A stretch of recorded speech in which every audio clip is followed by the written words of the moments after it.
This is Sean Swetnam. This is part 3 of the Biomechanics project. We're focusing on sled sprints, specifically heavy sled sprints. We'll get into the parameters of that in a second. But what we're looking at is heavy sled pushes with torque and angular force and the energy derived thereof. So sled pushes are considered heavy within each study when they're about 75 to 125%. That 50% window is used as a system where if they're going to take more studies and work with them, it's easy to linearly progress, as opposed to having a shortish window of 75 to 85 or 75 to 90%. And this percentage is derived from body weight. So if there's any fluctuations in body weight, that tends to skew anything, and we'll get into that later as well. But for the standard parameters, what we're looking at within studies with heavy sled pushes, heavy is considered 75 to 125% of the current body weight of the athlete or the subject.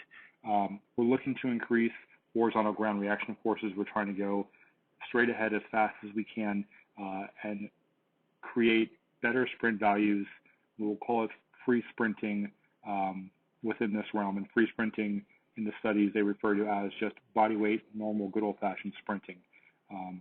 So we're trying to increase our horizontal displacement, how much we can produce reaction forces into the ground at a high rate. If we can increase our GRF, that will increase acceleration. There's dynamic correspondence and correlation between the two, and that will improve our free sprinting values. In terms of torque, what we're looking at is torque is used and looked at and studied at the knees and the hips. We're also looking at our knee flexors, which is our hamstrings, our knee extensors, of course, which is our quadriceps, and that's where the torque is measured. Hip flexors, we're looking at hip flexors and extensors rather, are the glutes. And then from there, we're measuring, where we're at with flexion at about 90 degrees and then extension at 0 degrees. That 0 degrees is what we're looking at from the front and the sagittal plane.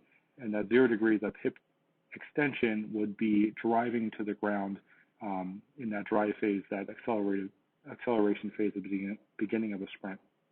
So again, we're looking at knee flexors and extensors, and then we're looking at hip flexors and extensors with angles as well as how we're producing torque. So in terms of actually measuring torque, the axial rotation is where we're at with the knee, and those are the qualities we're looking for in terms of where our outputs are.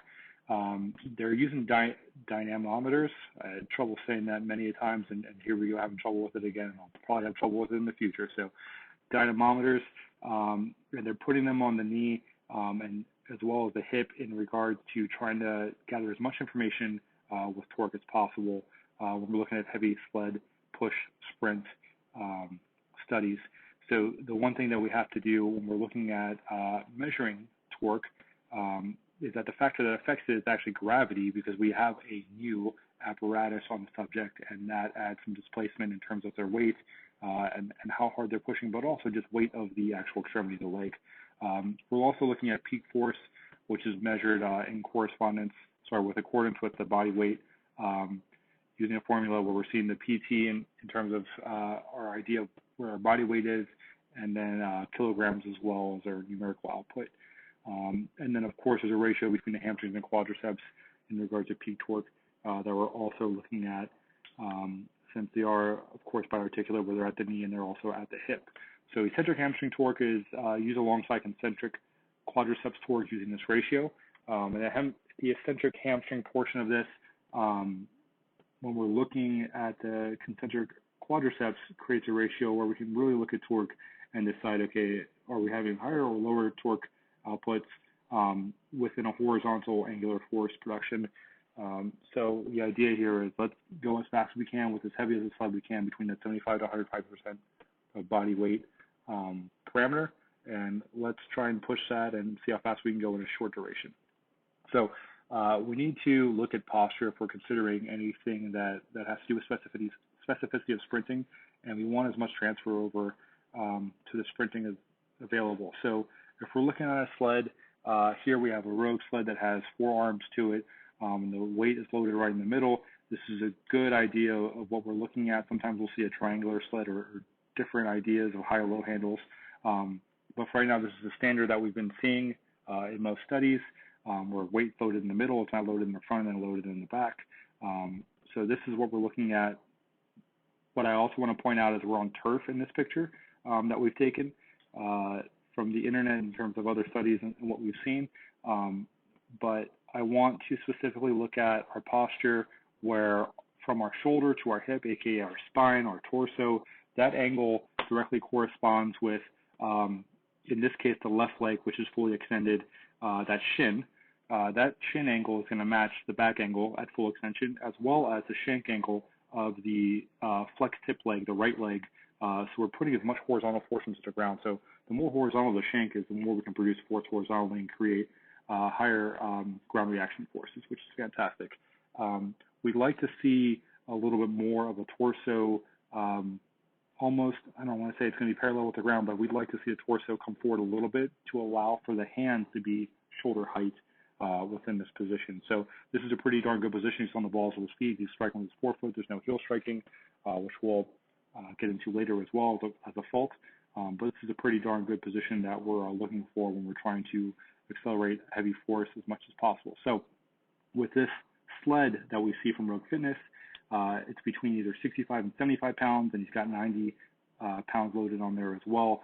So we're looking at this as this is for his weight, and this is assumption, and this is going off the grid a little bit. This is pretty heavy for him.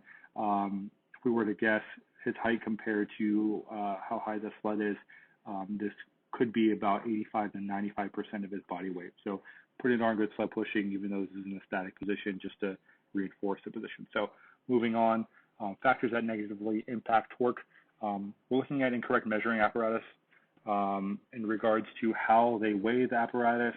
If they don't weigh the apparatus in terms of dynamometer, there we go again, or if they're even using one at all and just kind of guessing where we're at in terms of peak force outputs and peak torque outputs as well. So like I said before, not taking into account the compensations utilized during usage of the apparatus due to gravity, displacement thereof, and then subject moving their lower extremities in a transverse motion when they should remain sagittal. So not knee driving correctly, the knees kind of come out to the side like we're opening up the hip like a squat during the knee drive phase, and then that'll apply force in the incorrect direction into the ground, and that will lower the GRF that we talked about, the ground reaction forces, and negatively impact torque systemically. So heel striking is also terrible within this position, and it's actually very difficult to do so. So sled pushing at any weight, for the most part, light or heavy, can help with heel striking and not doing so and landing on the forefoot because of the torso lean. But if we are heel striking, whether we're running with a sled or without, this causes untimely hamstring usage, puts on the brakes when we don't need to, and it really wreaks havoc on torque readings within each study. So location of force is incorrect and it negatively impacts the torque. And then overloading or misloading sleds, maybe putting on a long weight, saying it's 75%, but actually lowering the load by accident or making it too heavy when you're not supposed to, or overloading it, going over that 125%. The heavier we go, the longer we have on the ground with each foot contact. So the ground reaction force actually decreases because the time on the ground with each foot increases as well. So that slows everything down. So in congruence with body weight, we got to make sure we're loading the sled correctly within these parameters. And we don't want any of the lower horizontal velocities, magnitude of forces applied if it's too low because the foot striking is too slow because we're misloading, and it's too heavy, then we're not really impacting torque in a positive manner. Misloading also means going too low. If we are loading the sled too light, let's say like a 20% of body weight, then we're not really getting much out of it. There's not really a stimulus we're adapting from that will dynamically correspond and transfer to free sprinting. So what we're seeing is it can be a little more loosey-goosey in terms of form. You really have to be in the correct positions, like we said with the posture slide going back. We have to be in the correct position to be able to produce as much force as possible. If the knee is kind of drifting out to the right or to the left, it's a mess, and we can't push the sled as fast as we should. And from there, we say if we're going in a straight line, we're going great. If we start swerving back and forth like we're in traffic, then the sled's probably too heavy or it's too light. What we also see is the poles where his hands are. If that side of the sled actually gets a little bit into the air, that means the sled is a little bit too light, or he's producing force in too much of a vertical manner, whether that's down into the ground or up into the air. We don't want to do that where the sled's dragging the wrong way. So pass negative, impacting torque. Moving on, vacuum switch negatively impact angular force. We mentioned torso position and shank angle. They should be pretty congruent with each other. You can't really have an upright torso when we're pushing a sled. So too vertical over torso position will cause a vertical shank, which produces angular velocities. So I want to go back to the picture again. Sorry for going back and forth a little bit, but if we can imagine his torso being too upright, he's not going to be really pushing the sled, and he's going to be more marching in a vertical fashion. We're looking for horizontal ground reaction force, so we got to keep this good posture that he's in right now. We got to push out the ground as hard as we can. So going back to angular force, mechanics outside of statistical parameters, I mentioned this before. This also causes peak forces to be dissipated in vectors that do not coincide with the desired horizontal displacement. So if we're not in the correct posture, if the angle is incorrect, if the foot is turning out, heel striking like we talked about before, if we land on the heel, then the foot becomes flat in the next motion, and then the heel gets off the ground, and now we're on the ball of the foot, and then we're pushing. That causes too late of a forefoot angular force production quality, and that output lowers, which causes slower sled times, which causes lower correspondence, which causes less training economy, right? So we're just kind of spinning our wheels, for lack of a better term. So conceptualizing power in the heavy sled push. The heavy sled push allows for the subject to only apply concentric force to the resistance of the sled. The eccentric is missing when we're looking at this because we're not eccentrically creating any force into the sled. We are into the ground, of course, and we are in a free sprint as well when we're using our body weight and just going for it. But with the sled, it's really difficult to set up a system where we can eccentrically load the sled while we're pushing it. I have seen people try to drag a sled or a parachute while they're pushing a sled, and there's just too many weird vectors and exotic practices going on for that to really be corresponding and transferring correctly. So again, with training economy, the eccentric portion of the kinetic chain is broken up here. So every step is almost like a 2-point start.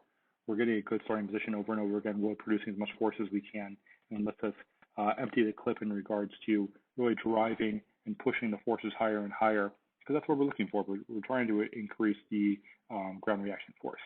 So the eccentric application, like we said, involves the ground rather than the sled itself. Power is produced to influence dynamic correspondence of free sprinting due to torso shank angle constraints. Back to the postural analysis of what we're looking at, we got to be in good positions to move a heavy sled to produce that good power. So top speed mechanics do not translate to the heavy sled, and this again relates back to our postural analysis. Top speed mechanics are more upright. The foot kind of goes out in front of the knee a little bit when we're at knee drive. Even though the foot touches right below the head in an upright position when we're at top speed, you can't really replicate that with a sled. So due to the vertical displacement and upright torso, shank angles during maximum velocities are not seen during the sled. So if we're looking to build top speed, heavy sled pushes or not, what we're looking for, possibly sled dragging, where the apparatus is on your hips and the sled's behind you. But even with that, we can kind of get into a little bit of what we'll talk about later. Top speed mechanics should be done free sprinting based on what the literature is saying right now. So application of the aforementioned power, there's a special relationship within the kinetic chain between the concentric force against sled resistance and the eccentric force applied without sled resistance, aka the ground. This allows a heavy sled to be pushed and have high transference to acceleration speed during the free sprint. So the torso angle we see really pushes into the ground and allows the shanks to be horizontal, and that will increase our horizontal ground reaction forces. So concurrent programming can lead to increased sprint values while using heavy sled usage parameters. So this is very important regarding what we're doing. So we don't want to use a block periodization when we're using the sled, the heavy sled parameters, the 75% to 125% of body weight on the sled. What we see is if we're doing that and we're working up, maybe this week we're at 75%, next week we're linearly progressing to 80%, or even 2.5, 77.5%, and then eventually 80%, then 82.5%, and so forth and so on. That linear progression will help in regards to increasing ground reaction force, but we need to have some free sprinting within the program and work on different values, not just ground reaction force, to really make sure that it dynamically corresponds. So French contrast training is a good one, where we can superset, pushing into the sled as hard as we can for 5 to 10 meters, and then we have a nice easy walk back. Maybe that's 15 to 20 seconds of easy walking. Back to the start line, we get back into a 2-point start, or even if we want to make it super specific, we can get into the blocks with the high hips into a sprinting position, and then we sprint out as hard as we can into that accelerating dry phase for 10 yards. Going back and forth with that will really help with the sled horizontal ground reaction force increases, which will then correspond to sprinting faster. If you just use the sled or you just sprint by themselves, yeah, there's some specificity there that we're looking at. You'll get better at pushing sled, you'll get better at sprinting. But if we want the maximum amount of results, we have to concurrently program for them, where we're trying to increase both of those values. Concurrent programming also includes one day we need to have a repetition effort where we're doing a lot of repetitions with the sled and lighter repetitions, less repetitions in terms of volume of sprinting. Sometimes we need to sprint a lot more and push the sled a little bit, and sometimes we need to be moderate depending on the percentage. So the percentage of rate of perceived effort that you can do during a free sprint can match, correlate, or contrast with the percentage of your body weight on the sled. So there's a lot of application in regards to what we can do with power. And then, like we said before, increased ground reaction force can lead to more optimal translation when transitioning to top speed mechanics, therefore bolstering this phase's velocities. So what I mean by that is if I can sprint faster during the acceleration, during the dry phase, that will translate and kind of bleed into where I go into my top speed mechanics. I'll get into my top speed mechanics quicker. So usually we say 30, 40, depending on the athlete and where they are in their training age, maybe 50 yards or 50 meters rather. That's when they get to top speed. Maybe before I started using my concurrent programming with the sled, maybe it took me 5 seconds to get 50 meters.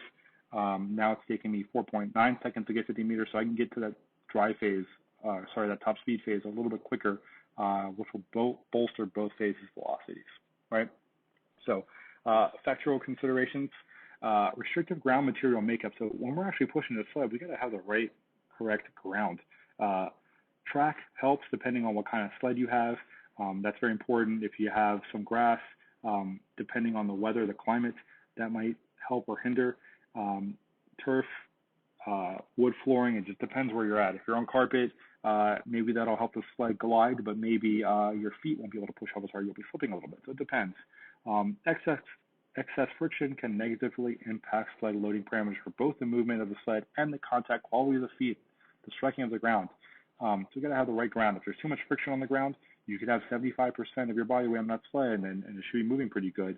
But with that excess friction rubbing on the ground, it might feel like it's 200% of your body weight, right? It might feel like double. It might be a really hard time, and you might need to actually change the load or change what you're doing for that day and be a little flexible with your programming. You might need to get away from the sled for that day and pick a different place to be when you're actually pushing the sled, because if we're using too heavy of a weight, like we talked about in the earlier slides, misloading and overloading can really cause a detriment to programming, cause lower reaction force times, and lower rate of force development. So misplaced torque due to lopsided loading of the sled on certain modalities can cause asymmetrical force outputs.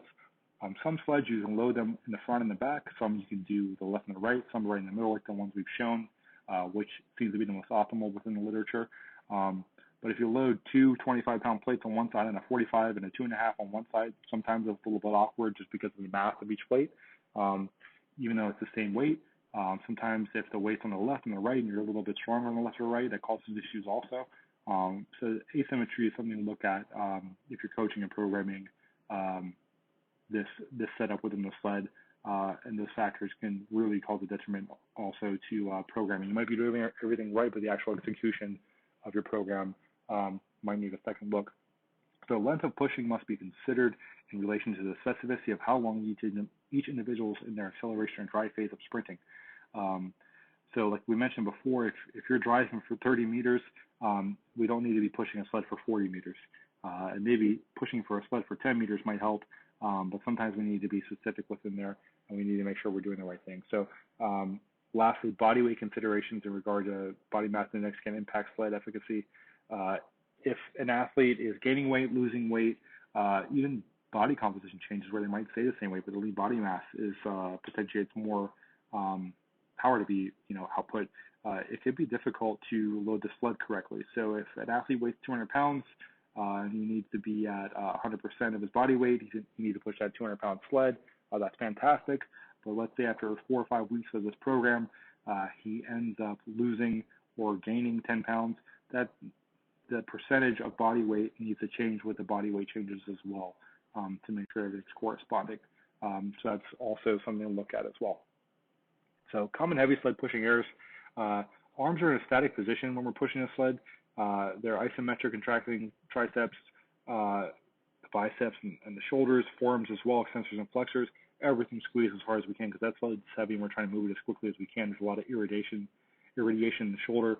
So lower body is producing all the force because that's the position where we're really pushing out of, and that's a dynamic area that's moving.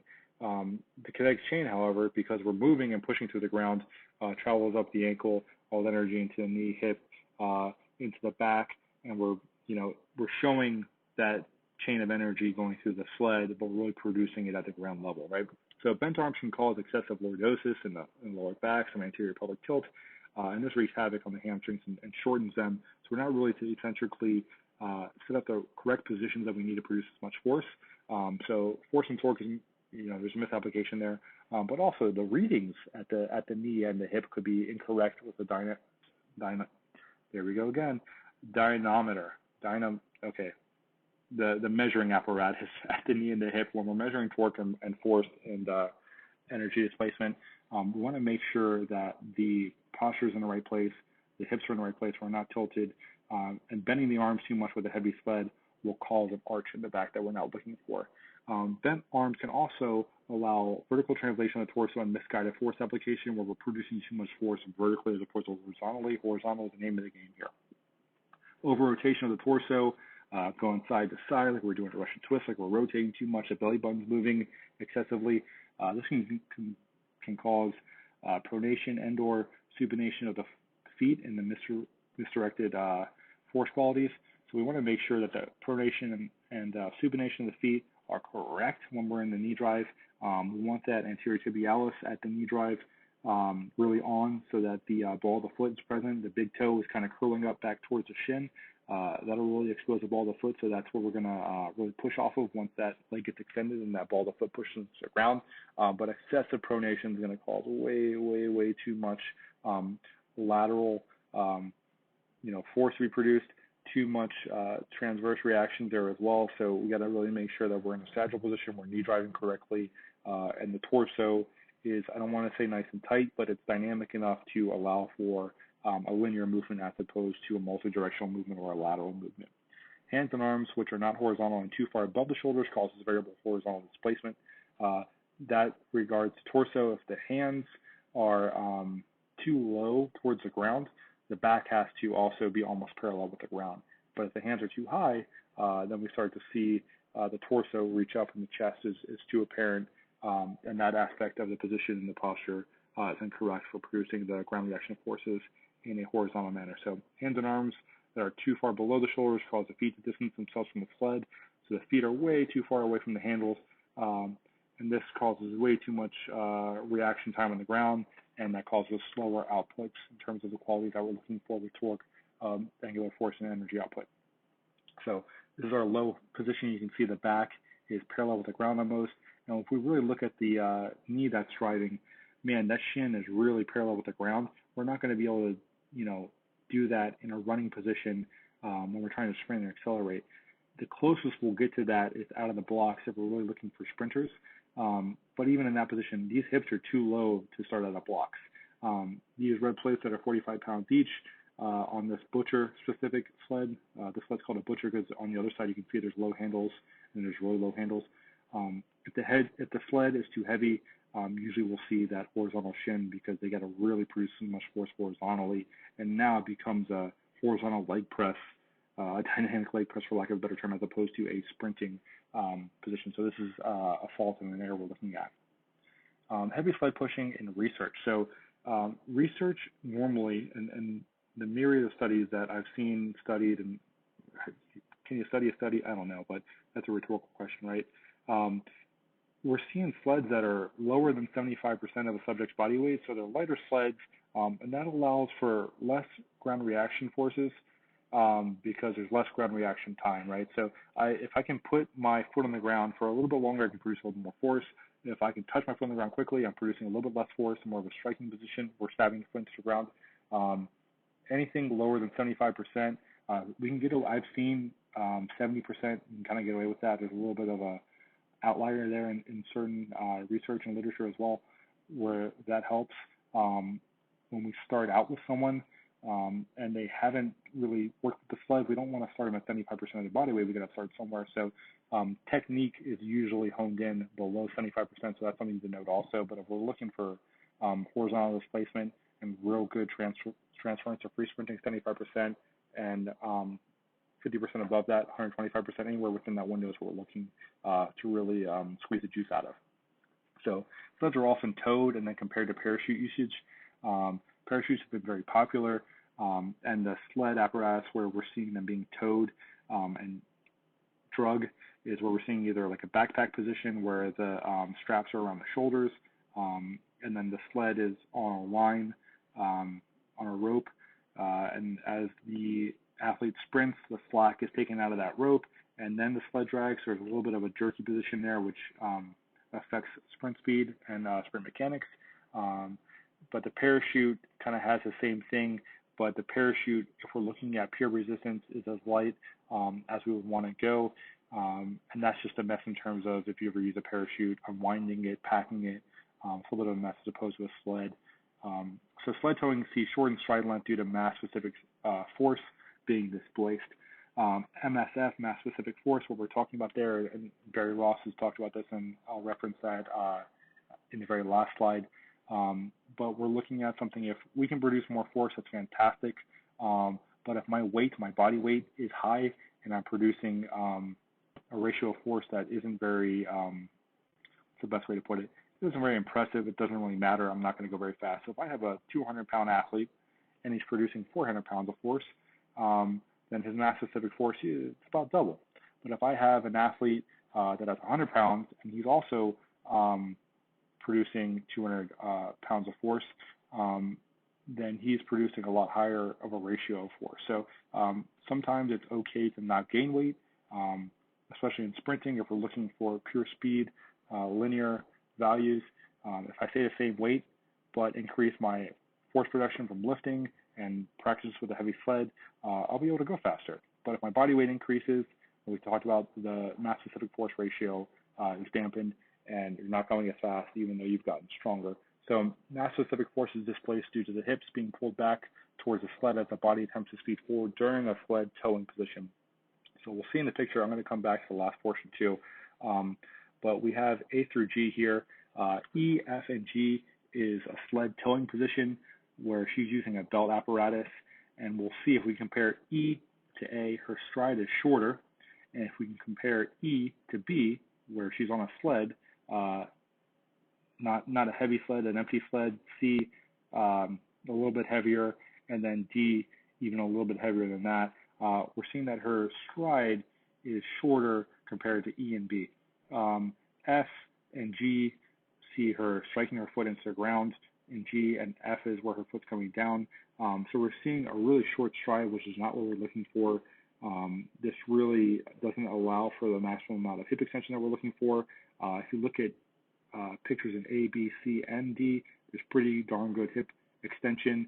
A and D are a little bit different. She's not fully pushing into the ground. Her foot's kind of leaving the ground in D, so that's why she's switching her legs at that point. Same thing in A. Her toe is almost off the ground in a really good position, but really good positions that we're seeing. We'd like to see her a little bit more horizontal with the ground in terms of her torso in A through D. And what we also see in E, F, and G, like we talked about, since we're pulling back on the hips, we might see a little bit of a fault in what we're doing with the hamstrings and how they're displaced based on hip orientation. So when we're doing sled towing and pushing, if we're going too heavy on the towing of the sled, we see E through G. If we're, correlating pretty well, A and B are great positions. It looks like in C and D, she's just a little bit too upright. But those are, specific things we can cue during practice. So back to the last portion of this heavy sled pushing and research slide. Running mechanics can be negatively impacted and altered when towing a heavy sled, leading a lot of researchers to not investigate pushing of heavy sleds. So because towing of sleds is more popular than pushing of sleds, because I'm able to use my arms when I have the E, F, and G position. When I'm towing a sled, I can increase the sinking of my lower body and the control positions of my sprinting. In B, C, and D, when I'm attached to a sled, I don't get to use my arms. So it doesn't really translate, for the most part, in the minds of certain researchers to sprinting. So because the upper body is taken out of the equation, B, C, and D, heavy sled pushing, has not been researched as much as E, F, and G, heavy sled towing. But what we're seeing in E, F, and G is, again, displacement of postural qualities where we're not seeing good mechanics, or we could see worsening and degradation of mechanics. So because leading research has seen heavy sled towing not lead to impacting sprint qualities very much, they kind of negated both pushing and pulling of sleds. So heavy sled push research and practical applications. Injury is low when you push a sled because of the ability to just walk out of it. So if I'm in position B and I feel something incorrect or I might have a misstep, I can just get to the side of the sled and kind of jog out of it or walk out of it. In E, F, and G, if I'm towing a sled, that sled's coming up behind me. There might be some jerking back and forth and pulling on my lower back, and the traction might be a little bit too much in that lumbar area. So the rate of injury is a little bit higher. I'm not going to say that the rate of injury has been measured, but due to those qualities, it could be higher. That's something I'd like to look into more of course. But work is subject to the distance the sled is being pushed, as well as the amount of force being applied to the ground and subsequently the sled. So if we're looking at what we're translating with work, the distance is important. We talked about this before. We want to make sure there's some specificity there. We can't push the sled for too long because the longer I push, the slower I'm going to get, and the less I'm going to be able to work on my drive phase and increase my horizontal displacement, horizontal ground reaction forces. So longer distances really misuse this modality. We should be doing short sprints unless we're doing a conditioning, and that's something, on another topic for another day. If we want to condition the butcher sled and the 4-piece sled is great too. So lower distances with the work equation allows for higher force to be produced, which is fantastic. And this transfers to sprinting and the ability to increase mass-specific force. So not gaining weight, but increasing strength will make me faster, as well as higher ground reaction forces. So correct locomotion should be present during the sprint at high qualities before necessitating proper heavy sled usage. So if we go back, and if I'm in picture A, this is my athlete, let's say, if she's sprinting pretty darn well, yeah, let's get on a sled and let's start to increase those qualities. But if I'm not seeing these good positions, these good shapes as the athlete, then we really need to work on where she or he is at. And there's a caveat within that because the sled can be used because it negates the usage of the upper body in terms of its contralateral motion. I can learn how to use my legs correctly and really get extended in the hip. But for the most part, in athletes that are not detrained or athletes that are not untrained, I don't want them on a sled. And this is what the literature also, poses. We don't want them on the sled unless they're running correctly. If they're running incorrectly, they really need a lot of work before that.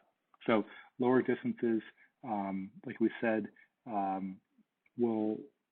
is what we're looking for. With correct locomotion, those are two things we're really looking for.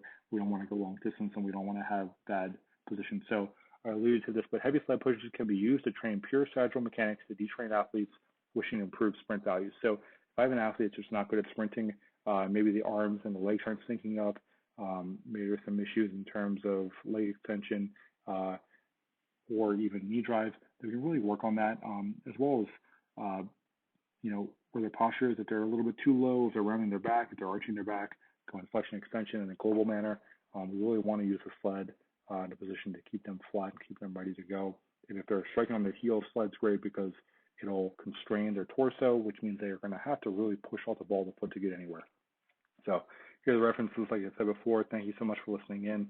A lot of info, and I really appreciate this course. It's really been awesome in regards to everything we've been doing with biomechanics and taking a deeper dive into that. So again, this is Sean Slednum. Thank you so much. Have a good week.